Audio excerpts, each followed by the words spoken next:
Bonjour à tous, bonjour à toutes. Je suis évidemment très heureux de vous parler ce matin pour quelques minutes, pour quelques temps. Et je serai d'autant plus heureux de savoir que vous êtes très nombreux à me suivre ce matin. Bon, j'ai fait ma rentrée de classe aujourd'hui parce que, évidemment, nous avons entamé une nouvelle année. Il ne vous a pas échappé que j'ai eu un an de plus hier. Et je suis reconnaissant envers Dieu, envers vous, qui m'avez témoigné de votre sympathie. C'est vrai que je remarque qu'avec le temps et les années, la liste des remerciements, la liste des gens qui souhaitent les vœux, la liste des personnes qui sont là pour dire joyeux anniversaire se rétrécit. C'est pas étonnant, hein. On a plutôt tendance à filtrer. Plus on vieillit, plus on s'en va. On laisse les gens sur la route.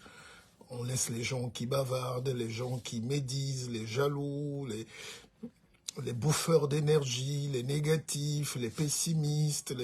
Donc, la vie est un wagon qui roule.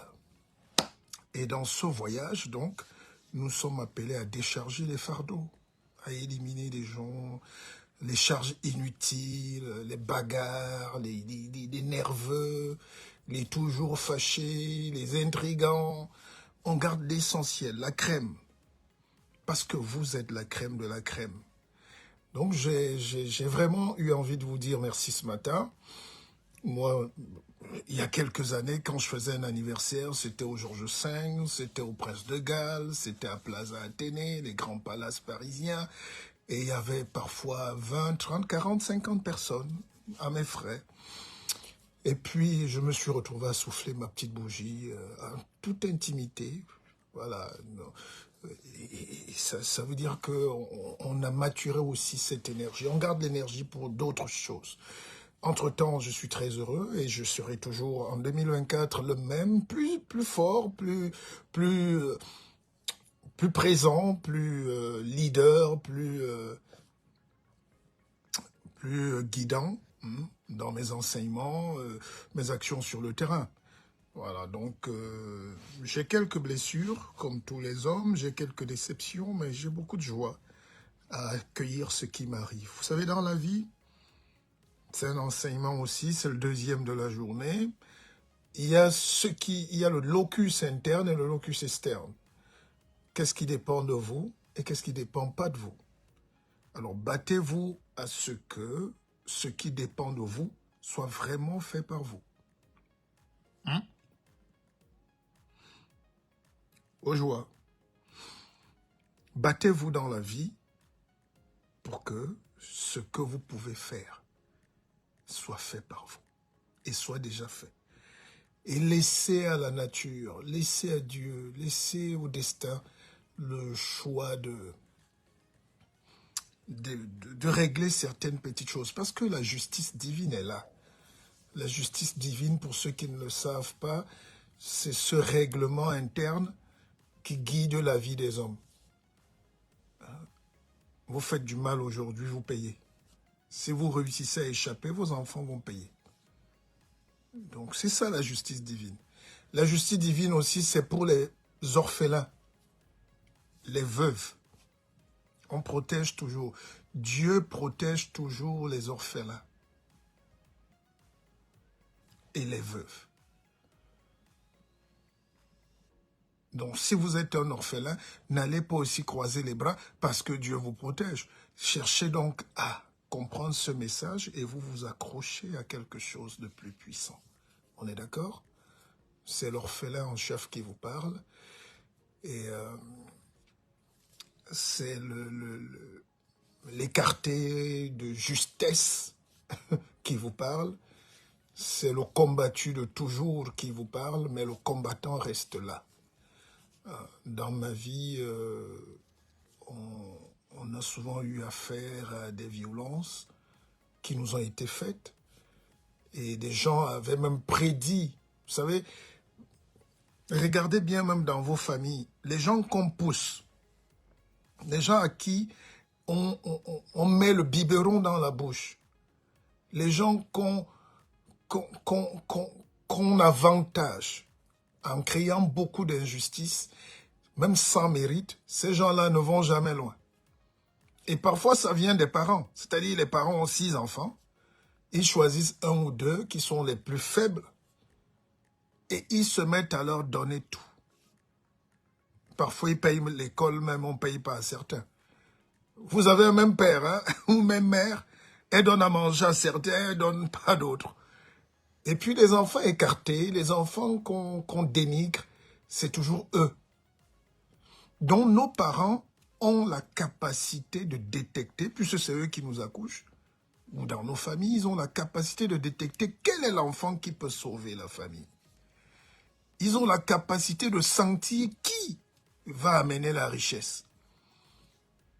Mais au lieu de le protéger, au lieu de se mettre derrière le génie et mettre une barrière pour que l'extérieur ne le broie pas, c'est eux-mêmes qui commencent à détruire leurs enfants. Mais ils vont à l'église. Oh, c'est eux qui ont les chapelets, alléluia, partout. Mais ils sont en train de tuer le Dieu que Dieu a mis dans leur famille. Parce que dans chaque famille, Dieu met une pépite. Il n'y a aucune famille négative. Il n'y a pas de destin négatif. D'accord? Mais parce que nous sommes empreints de méchanceté, de sentiments, de vengeance, de haine et de... Le noir porte une charge trop négative. C'est pas péjoratif. Les autres tuent, hein, ils bombardent. Hein. Mais le noir a une haine qui le ronge. S'il mettait la haine là pour aller bombarder la Turquie ou la Corée du Nord pour arracher les terres. Non, la haine du noir, c'est le chien qui ne fait que croquer tes pieds. Il ne peut pas te croquer plus loin. Donc sa méchanceté se limite là. Et nous devons lutter contre ça dans nos familles. Or, ce qui se passe dans les autres familles. Vous savez, le fils de Bernard Arnault a 29 ans. Et son père vient de le nommer directeur de tout un problème. Le père est vivant, mais il a déjà positionné tous ses enfants qui ont 29 ans, 20 ans, tout ça, 30 ans. Lui, il ne fait que signer. Il devient PCA. L'Afrique est plus dure que ça. Dans les familles occidentales, il y a des bagarres. Vous suivez l'affaire Delon. On se bagarre pour l'héritage, mais déjà c'est partagé. Le père est vivant et c'est connu. Parce que même la loi française protège les héritiers. Vous devez donner 25% automatiquement à vos enfants. La loi est là. Que Delon le veuille ou pas, il y a l'héritage des enfants. Maintenant, ils peuvent favoriser sa fille. On est tous des humains. Mais au moins, chaque enfant a quelque chose. Mais chez nous, parfois, il y a l'héritage. On donne à une personne, comme dans ma belle famille à l'ouest là-bas, on donne l'héritage à une personne et on dit à tous les autres, foutez le camp. C'est pour ça qu'on a l'impression qu'ils sont agressifs quand ils viennent arracher les terres à Douala. Et les Douala s'en plaignent. Non, ils sont dans la bataille de la vie. On a tout arraché. On les a jetés à la poubelle. On les a mis dehors. Et ça, ils ne l'acceptent pas souvent. Pourtant, c'est la réalité. Et c'est ça qui fait le charme de la vie. D'accord. Alors, ce que je voulais dire, c'est que si vous nous voyez peut-être là, ne vous moquez pas des destins. Il n'y a pas de destin négatif. Croyez en vous. Battez-vous. Et ne soyez plus victime. Ne soyez pas victime de quelqu'un. Et libérez votre potentiel. En 2024, on libère le potentiel. Vous savez combien de vidéos j'ai déjà fait de manière gratuite, totalement gratuite, de manière bénévole, sans avoir gagné un sou, sans avoir jamais pensé. Et personne ici ne peut dire qu'il m'a souvent donné 5 francs, mais chaque matin, j'ai la même motivation. Pourquoi? Parce que je suis heureux. Je fais juste ce que j'ai à faire. La transmission, l'enseignement. Parce que si on laisse ce peuple comme ça, si nous tous on entre dans la politique d'intrigue, de ceci, d'injures et tout, qui va façonner les autres? Et c'est cette dimension égoïstique que les Africains conservent. Cette dimension de la métaphysique du mal, de la pauvreté intellectuelle. Nous ne savons pas partager, nous ne savons pas donner. quand c'est nécessaire. Et il n'y a pas plus fort que de transmettre l'enseignement. Le peuple juif est là aujourd'hui, c'est les enseignements. Et vous êtes étonné qu'il soit prix Nobel de tout. Chaque année, il rafle les 3/4 des prix Nobel. C'est eux qui créent tout. Et les Goldstein, les Goldschmidt, les Rothschild, les ceci. Et vous êtes jaloux. Parce qu'ils travaillent la puissance de l'intelligence. Ils n'ont pas de terre. D'ailleurs, la bagarre, même jusqu'à présent en Palestine, vous les croyants, c'est sur la terre, c'est sur les cailloux, le désert. Ils sont en train de mourir pour sauver un bout de désert. Ils n'ont pas de terre, mais ils ont la tête. Ce que nous devons passer à nos enfants, c'est la transmission de la pensée, les valeurs, la puissance. Normalement, si j'étais juif, je serais milliardaire. Je ne doute pas que je le suis déjà ou que je le serai là. Mais je serais milliardaire parce que c'est chez nous, chez eux, on appelle des gens comme moi, Eli, Cohen, et c'est eux les rabbis, et c'est eux qui tiennent, dont les rabbins, c'est eux qui tiennent la pensée active juive. Ils la transmettent, ils la conservent, ils réfléchissent tous les jours. Chez nous, tu as dit, non, laisse-nous ça, on va boire, laisse-nous ça, allons danser. Alors, nous, on veut l'argent pour boire, on célèbre la médiocrité. Comment la médiocrité va venir développer un pays? Revenons en France. Vous voyez ce qui se passe? Macron et Attal n'ont pas l'âge de Joe Biden, le président américain. D'accord? Maintenant, tu prends Attal, tu prends Bardella, tu prends Marion Maréchal, tu ajoutes même Macron, ils n'ont pas l'âge d'un président en Afrique. D'un papa qu'on adore, de Paul Biya. D'accord? Et ce n'est pas un crime. Ahidjo avait aussi 34 ans quand il était Premier ministre. Mais parce que c'était le début de l'État. Après, tout s'est coincé. Tout est bloqué. Regardez un pays comme la France. On confie la nation à un enfant de 34 ans. Le président lui-même, je ne sais pas quel âge il a peut-être 40 ans. Et ils ont la 5e puissance du monde entre leurs mains. Le bouton nucléaire. Ils ont Carrefour, ils ont Total, Péchinet, tout ce que... Il y a tout. C'est un petit garçon de 34 ans que je pouvais mettre au monde. Et d'ailleurs, c'est pour ça que je suis en train d'écrire le livre là-dessus. La France et nous. Et vous, les Noirs, vous êtes où? Là-bas en Afrique, ils sont absents. Cette jeunesse, hein, elle est absente. Ici en Europe, elle rase les murs, elle est dans le 17e, à 18e à Paris, en train de... Ouais, elle joue au foot parfois, elle fait la boxe comme Ngannou, elle court, elle fait le vigile, elle est partout. Même à l'hôpital, ils sont partout. Ils infestent l'hôpital, des aides-soignants jusqu'aux médecins. Les Noirs ont envahi la France, mais pas là où il faut, mais pas sur le champ politique.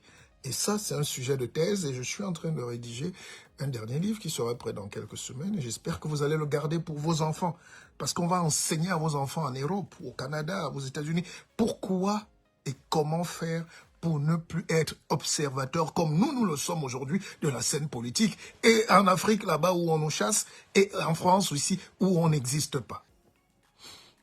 Vous voyez que c'est difficile. Enfin, quand je parle de la France, l'Allemagne c'est pire, l'Italie alors n'en parlons pas, la Belgique. De temps en temps on prend un noir. Et regardez les noirs qu'on nomme en France. Il y a toujours une fille là, Sibeth Ndiaye. Il y a toujours un gringalet là, Pape Ndouf, ou Pape qui là, avec la veste qui déborde. Parce qu'on ne crée pas le leadership. On ne donne pas envie à nos enfants d'être présents là-bas.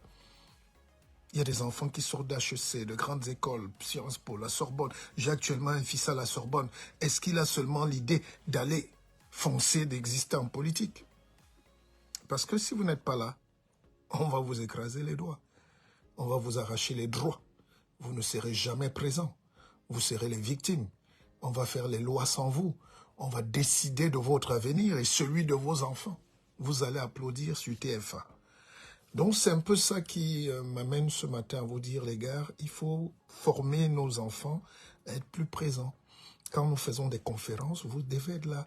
Quand on dit que le guide est en train de parler, pas moi tout seul, les autres, faites en sorte que tous vos enfants sortent des banlieues.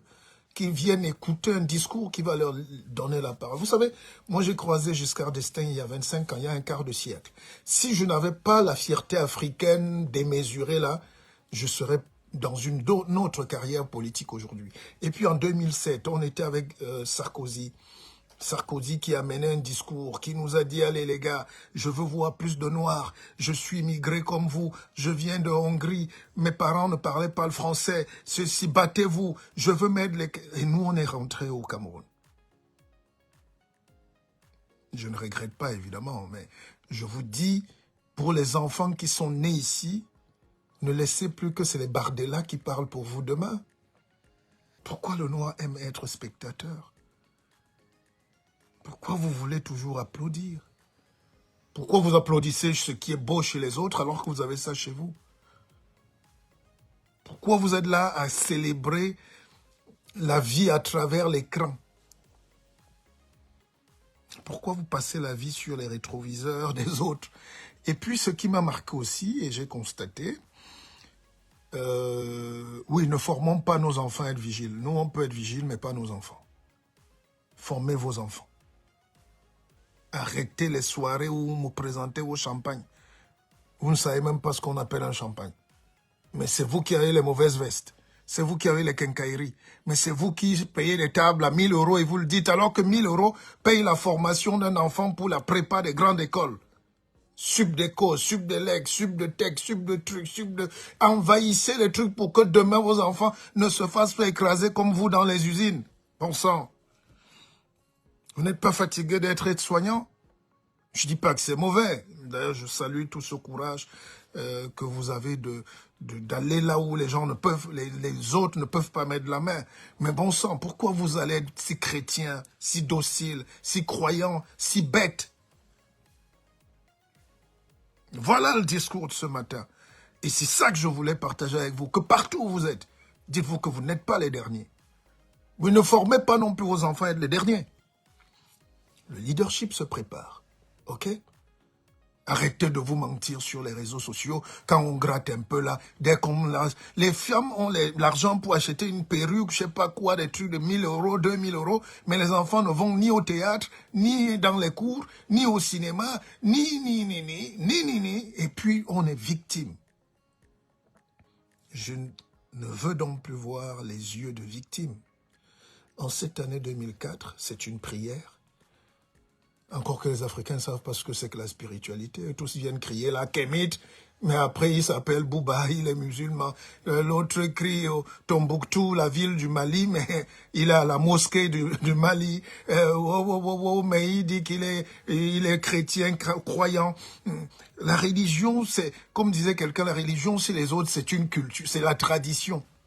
Hein? Ils ne mettent pas les organes, parce qu'ils n'en ont rien à foutre. Ils se servent de ça pour écraser, pour prendre l'argent, piller, voler partout en Afrique. Donc, vous détachez-vous de ça parce que les seuls gourous qui vous font rêver là, c'est les TB Joshua. Et puis après, nous on le sait. Moi, il y a quelques années, par exemple, quand j'ai dit que TB Joshua c'est un escroc, comme la plupart de ces gens qui vous font 1000 vues, 2000 vues de prière, de bénédiction, de malheur, n'acceptez jamais que quelqu'un qui n'a pas l'onction vous parle de malheur.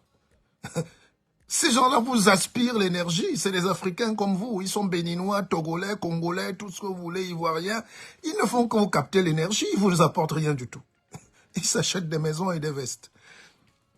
Vous savez ce qu'on a découvert sur TB Joshua? C'est heureusement qu'il est mort. On dit malheureusement même qu'il est mort. Lui méritait 1000 ans de prison. Et des enfants violés, enchaînés, prisonniers. Il détournait les enfants, il faisait avorter les femmes dans les sous-sols. Il y a plus de 1000 femmes qui sont violées par cet abruti et que les gens célébraient. Même nos artistes, même toutes nos femmes, tu les trouvais là, TB Joshua. Mais vous croyez que la vie est si belle pour que... mais attends, ce n'est que les mouches qui attirent de la moise. Vous réfléchissez pas pour dire non, cherchons ce qui est méritant pour nous, ou méritatoire pour nos enfants. Pourquoi le noir aime la facilité? Vous croyez que la réussite est si facile? Vous croyez que quelqu'un, un petit bandit du Nigeria, ouvre il met les tôles là et commence à vous bénir en tant que qui? Vous avez testé même sa capacité intellectuelle. Est-ce qu'il est même normal? C'est la folie, non? Nous, on voit des gens fous, vous vous dites que c'est vos prophètes. On voit des gens analphabètes, vous dites c'est mon pasteur. On voit des femmes hystériques, vous dites que c'est mon apôtresse. Mais c'est ça le noir, la médiocrité. Il fuit tout ce qui est travail, l'excellence, la perfection. Et ce qui m'a marqué, par exemple, on a nommé le petit Ivan Attal hier. Je l'appelle d'ailleurs petit parce que j'étais à l'intronisation de Macron. Vous n'allez pas croire. J'étais avec un Camerounais, un ami, qui est même là. Il peut témoigner. On a suivi et on était assis. On est resté là au passage du cortège. On a même salué. J'ai salué Macron. Il est passé là. On était juste devant. Et puis après, dès que son cortège est passé, on voit un petit type qui vient, qui passe. C'est Ivan Attal. Je lui dis alors, monsieur Ivan Attal, il se retourne. Il me salue et puis il a continué à pied. Et un cœur m'a dit, enfin il marchait seul, hein, il allait vers sa voiture. Et j'ai dit, mais je peux suivre le petit-ci. Après l'ego de l'Africain, je dis, mais je le suis même pourquoi? Puisqu'il s'est arrêté. Je dis, mais je le suis même pour, je fais quoi avec un enfant comme ça? Non, il ne faut pas mépriser. C'est ça la puissance. Et regardez, en France, 3 jours avant, 2 jours avant, 1 jour avant, on commençait à annoncer que c'est lui. Et ça a été lui. En Afrique, dès qu'on cite ton nom, c'est pour te tuer. C'est-à-dire, si en Afrique, je prends le cas du Cameroun, par exemple, Paul Biya dit, je vais nommer Martial Bissok. Il a les compétences. Et j'en ai. Hein? Je ne dis pas que vous n'en avez pas. Ou bien Louisa. Voilà. On va nommer Lou. Et dès que ton nom sort, à dès l'instant, tu as signé ton arrêt de mort. On ne peut pas t'annoncer, on te nomme. Ici, on a annoncé qu'on va nommer Ivan Attal depuis 3 jours. La presse annonce et tout, et il a été nommé. Personne ne peut changer la force du destin ici. C'est pour ça que je parlais surtout à nos enfants. Il n'y a pas de sorcellerie. La sorcellerie, c'est pour avancer. La seule sorcellerie, c'est pour le meilleur, le résultat. Nous, si vous imaginez le nombre de blocages qu'on a eu, vous savez, quand moi j'ai commencé à annoncer, par exemple, ma candidature au Cameroun en 2015, personne ne parlait politique. Tous ces vieux-là étaient cachés. Tous ces opposants d'aujourd'hui le savent. C'est moi qui ai créé le G19. Et dès que je l'ai dit, mes problèmes ont commencé. Je ne serai pas là à vous parler sur Facebook, puisque vous pensez que c'est du temps perdu. Mais c'est pour vous expliquer que toute une mécanique subtile, forte, est faite pour vous détruire. Dans vos familles, on met une batterie. Dans votre travail, dans vos activités, on va vous détruire. Dès qu'on entend votre nom. Et c'est les parents qui doivent protéger. C'est une culture. Ici, évidemment, dès qu'on nomme Ivan Attal, rien n'est parfait. Les opposants, Marine Le Pen, les mêmes gens vont dire, hein, je ne suis pas là pour expliquer la politique française, là, mais puisque vous nous écoutez, vous aimez tous la France, mais vous la détestez en vivant là. Ah, n'est-ce pas?